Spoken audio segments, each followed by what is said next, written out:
শ্রী জগন্নাথ দেবকে ঠুটো জগন্নাথ কেন বলা হয় জানেন?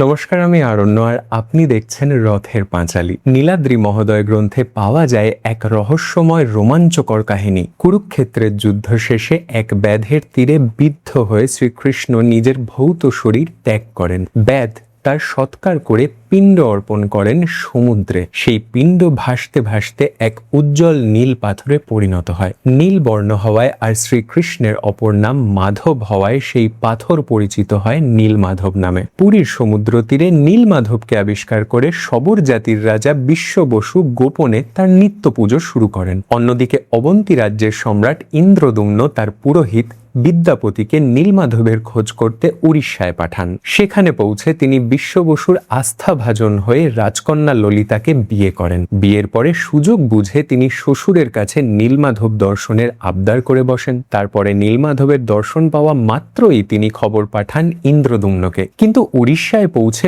অবন্তীরাজ দেখেন যে সেখানে নীলমাধব নেই। তখনই দৈববাণী হয় যে পুরীর সমুদ্রে নীলমাধব ভেসে উঠবেন নিমকাঠ রূপে। তাতেই মূর্তি খোদাই করে পুজো করতে হবে। অলৌকিকভাবে সমুদ্রে ভেসে ওঠেন স্বয়ং দারুব্রহ্ম, কিন্তু মূর্তি গড়বে কে? এমন সময় ভগবান বিষ্ণুর আদেশে বৃদ্ধ বেশে দেবশিল্পী বিশ্বকর্মা মর্তে অবতীর্ণ হন। তিনি শর্ত দেন যে মাত্র 21 দিনের মধ্যে তিনি মূর্তি গড়ে দেবেন, কিন্তু কাজ শেষ না হওয়া পর্যন্ত কেউ তা দেখতে পাবে না। অথচ বন্ধ দরজার ভেতর থেকে কাঠের আওয়াজ না পেয়ে রাজা ইন্দ্রদুম্ন আর রানী গুন্ডিচা উৎসুক হয়ে পড়েন। অধৈর্য হয়ে দরজা খোলা মাত্রই কাজ অসম্পূর্ণ রেখে অন্তর্হিত হন বিশ্বকর্মা, আর পড়ে থাকে কাঠের তৈরি অসমাপ্ত জগন্নাথ, বলরাম আর সুভদ্রার মূর্তি, যাদের বড় বড় গোল চোখ, পা আর নাক অসম্পূর্ণ।